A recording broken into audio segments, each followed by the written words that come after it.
Senhor Presidente, Excellencies, ladies and gentlemen, the world faces a crucial choice. Do you want a rules-based international order that upholds multilateralism and the United Nations Charter, or a chaotic world based on unilateralism, violence, and disruption? The European Union knows where it stands. We are a project of peace, of reconciliation, of social justice.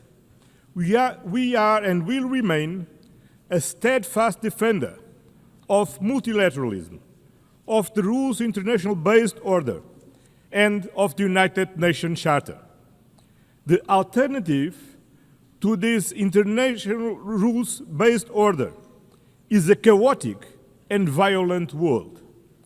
As seen in Sudan, an unreported and devastating conflict with destruction of huge proportions, as seen in Gaza, as seen in Ukraine. In Gaza, where we witness an unimaginable suffering, children starving, families shattered, a humanitarian catastrophe that shocks the world's conscience. The use of starvation as a weapon of war is immoral and one that defies words. The European Union condemns terrorism in all its forms. The horrific attacks by Hamas cannot be forgotten. And we stand with Israel's right to security. Every country, every people have the right to live in security. The hostage must be released immediately.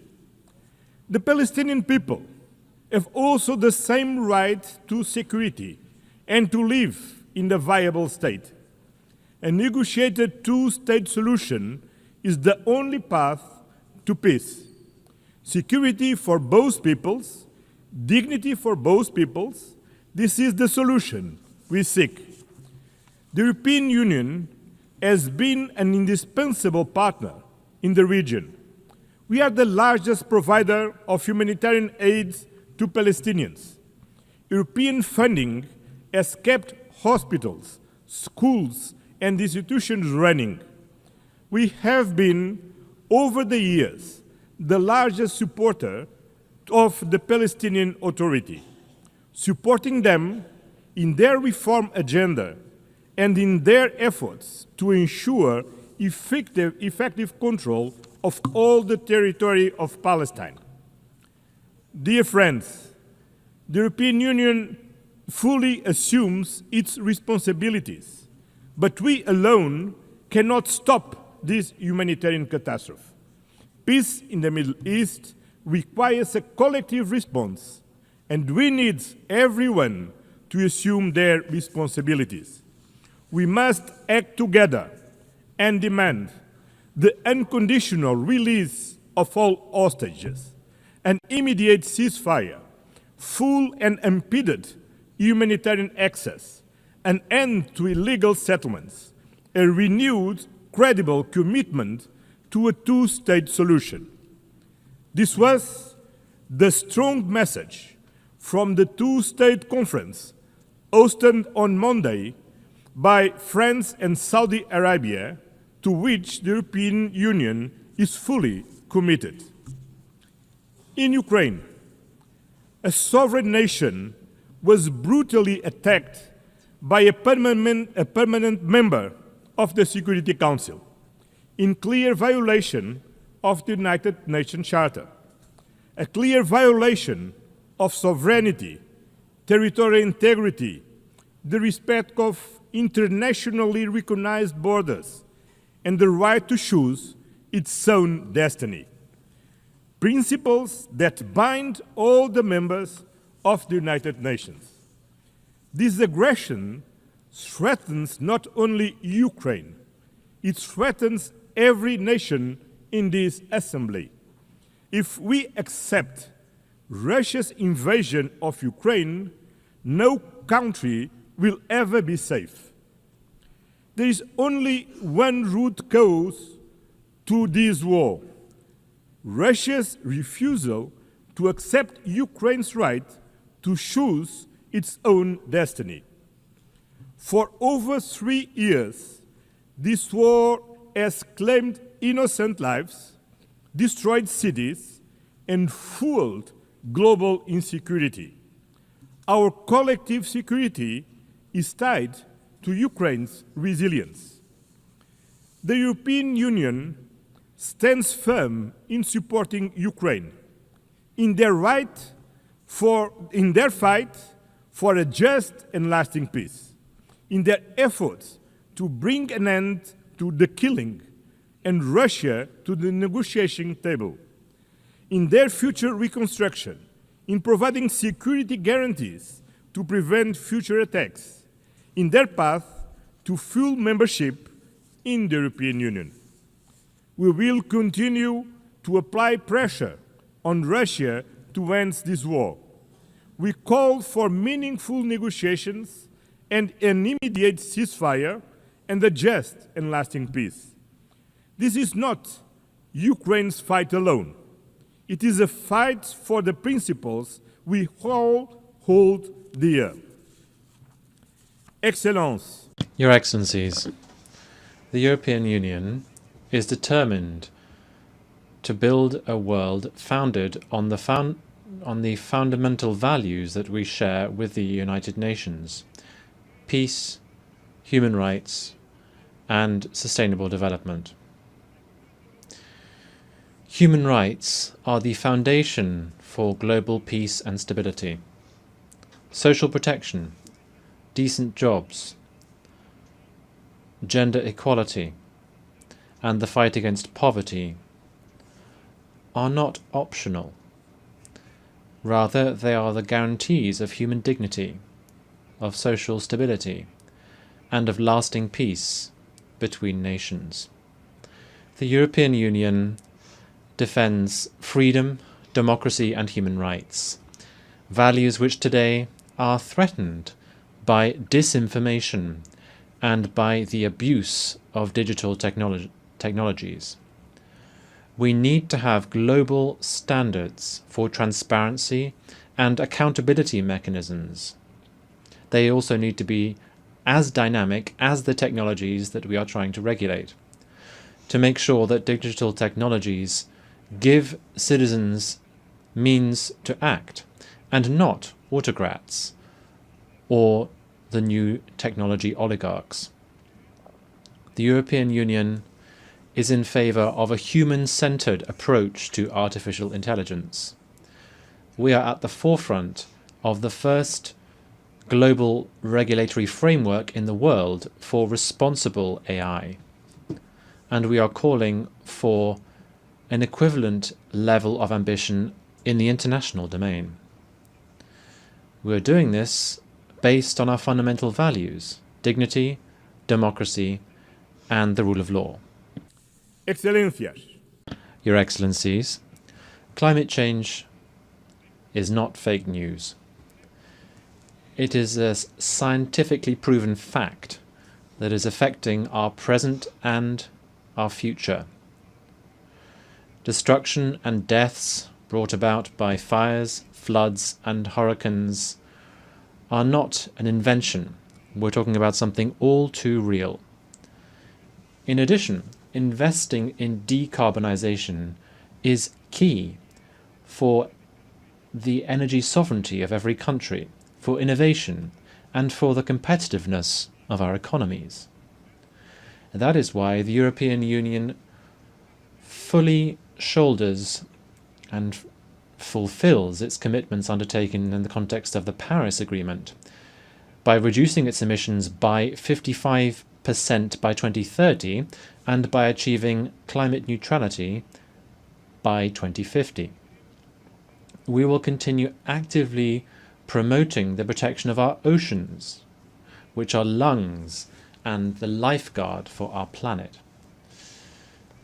We welcome the ratification of the UN Treaty on the High Seas to safeguard biodiversity beyond national jurisdiction.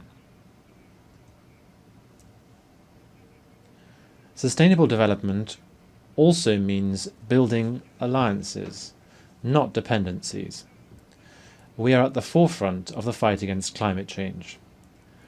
Through the European Union's Global Gateway programme, some 300 billion euros are being mobilised by 2027 in sustainable investments and connectivity throughout the world. This is a decisive contribution to help attain the Sustainable Development Goals. In addition, the European Union, together with its member states, accounts for some 42% of global development assistance. We are the main donors to the World Health Organization, UNICEF, and the United Nations Development Programme. We lead, and we will continue to lead, global solidarity, even at these times of major budgetary restrictions affecting the United Nations system. Lastly, we need to make headway in reforming the international financial architecture and in the management of debt. The international financial system needs to be fairer, more inclusive, and more tailored to current challenges, so that it can also help us to close the financing gap for development by following the path that has been set by the Seville commitment.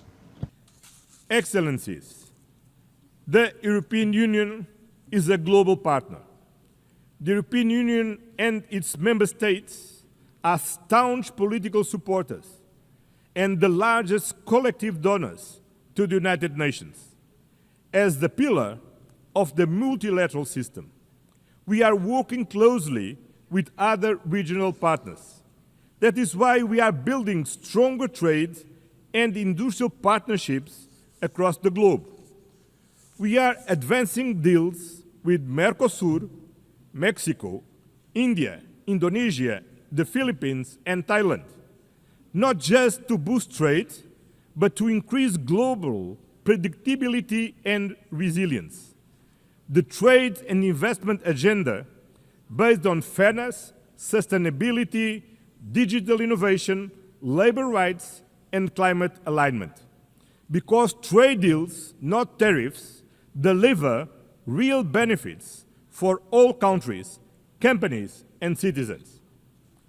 In the multipolar world, we are building a powerful global network of partnerships with Africa, Latin America, and the Caribbean, United States and Canada, the Arab world, Asia, and the Pacific, as well with our European neighbors. In today's multipolar world, there is no global south or global north. Both are plural. And the European Union will continue to work with all partners in the spirit of global solidarity and meaningful partnership. Because multipolarity needs an effective multilateral system, a rules-based international order under the United Nations Charter. And this commitment stems from our own history.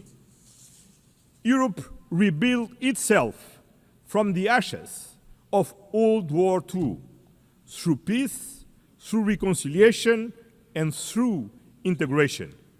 We know these principles work because they worked for us. At a time when international cooperation is being tested, the value of reliable partnerships has never been greater. The European Union is a reliable and predictable partner and stands firmly with the United Nations.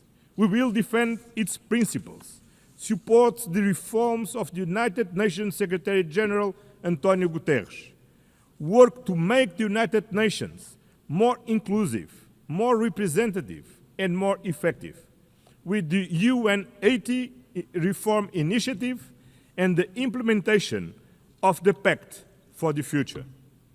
At a time when multilateralism is under threat, let me leave you with one simple promise. You can count on the European Union. Count on us to stand for peace, for multilateralism, for justice, for human dignity, for sustainability. The time has come to choose clearly.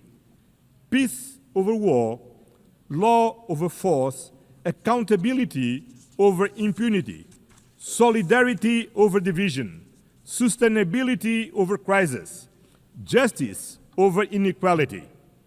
The European Union has no doubts about where we stand, and you cannot have any doubt about where we are. Thank you very much.